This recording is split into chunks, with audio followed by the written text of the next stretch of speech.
Look what I found, gang. Headline from Scientific American. September 16, 2014. Michael Shemer reports anomalous events that can shake a person's skepticism to the core. I just witnessed an event so mysterious that it shook my skepticism. September 16, 2014, by Michael Shemer. Often I am asked if I have ever encountered something that I could not explain. What my interlocutors have in mind are not bewildering enigmas, such as consciousness or U.S. foreign policy, but anomalous and mystifying events that suggest the existence of the paranormal or supernatural. My answer is, yes, now I have. The event took place on June 25, 2014. On that day I married Jennifer Graf, from Köln, Germany. She had been raised by her mom. Her grandfather, Walter, was the closest father figure she had growing up, but he died when she was 16. In shipping her belongings to my home, before the wedding, most of the boxes were damaged, and several precious heirlooms lost, including her grandfather's binoculars. His 1978 Philips 70 transistor radio arrived safely, so I set out to bring it back to life, after decades of muteness. I put in new batteries, and opened it up to see if there were any loose connections to solder. I even tried percussive maintenance, said to work on such devices smacking it sharply against a hard surface. Silence. We gave up and put it at the back of a desk drawer, in our bedroom. 3 months later, after affixing the necessary signatures to our marriage license, at the Beverly Hills courthouse, we returned home, and in the presence of my family, said our vows, and exchanged rings. Being 9,000 kilometers from family, friends, and home, Jennifer was feeling amiss and lonely. She wished her grandfather were there to give her away. She whispered that she wanted to say something to me alone, so we excused ourselves to the back of the house, where we could hear music playing in the bedroom.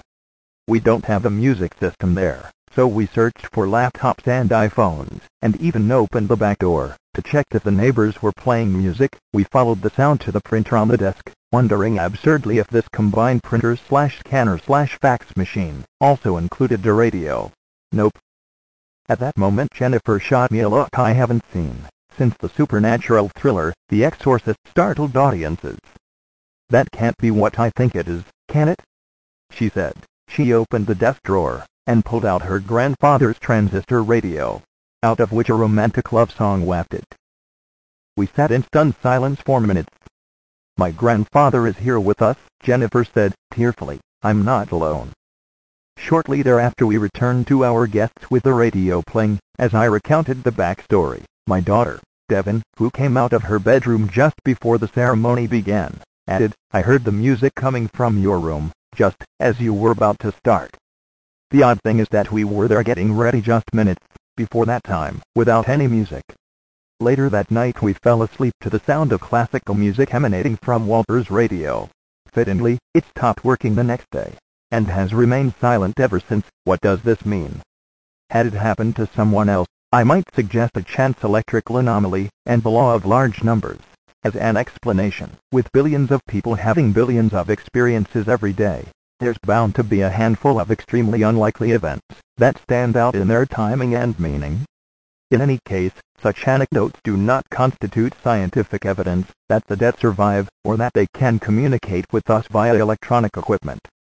Jennifer is as skeptical as I am when it comes to paranormal and supernatural phenomena, yet the eerie conjunction of these deeply evocative events gave her the distinct feeling that her grandfather was there, and that the music was his gift of approval.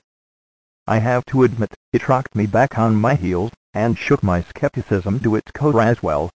I savored the experience more than the explanation. The emotional interpretations of such anomalous events grant them significance regardless of their causal account. And if we are to take seriously the scientific credo, to keep an open mind, and remain agnostic when the evidence is indecisive, or the riddle unsolved, that means not head-kicking others, and we should not shut the doors of perception when they may be open to us to marvel in the mysterious. Michael Shermer is the millionaire owner of the Skeptical Enquirer, a debunking magazine that sells the message that everyone is deluded, except them, the pseudoskeptic readership. Laughing out loud, other people have called Michael Shemer's pseudoskeptic readership a dementia support group. This personal experience report is a surprise turn around for Michael Shemer and rejection of his entire adult life career as a pseudoskeptic debunker. Always arguing off point, propagating the false, absurdly infantile notion that large numbers trump any account of personal experience. Conveniently, no explanation is required from the confronting, bullying, pseudoskeptic. The large numbers only need to be mentioned in passing, and the other interlocutor's conversation is magically rendered null and void. Put another way, every individual's personal experience is meaningless because there are 7 billion other individuals who could be doing similar things purely by accident, quite a forlorn hope, quite a feeble fantasy, randomly duplicating this claimed individual experience, rendering it just another random event with no intelligence guiding it whatsoever. It's simply infantile, playground one-upmanship, the only way these dullard social misfits can pose briefly as normal adults in conversations. Interestingly, pseudoskeptics, even when politely asked, cannot ever supply an opinion of their own, even on the most innocuous subject, which is why they can only parrot James Randi's maxims and have a noteworthy non-interest in any other subject. Skeptics can't join the evidence dots to form a picture, an evidence-based opinion, like everybody else, that even children do, routinely. Unable to read an evidence dot pattern, skeptics suffer disabling confusion and try to cover it up by attacking the other interlocutor at every utterance, typically by irrelevant myth and disinformation, to poison the other person, to gag the conversation. The throwing into the exchange of astronomically large numbers is really registering the skeptic's mental confusion when faced with an evidence dot pattern. They just don't see evidence constellations like normals. But suddenly, by a complex pivotal personal experience, Michael Shemer has had a flash of insight, but only with the insistent help of others, his wife and daughter. They made him see the connections in the evidence constellation, a feat he would not normally, honestly do. And he is not trying to explain it away, for once. His angry readership might unsubscribe, heaven forbid. Oh, what a day, laughing out loud,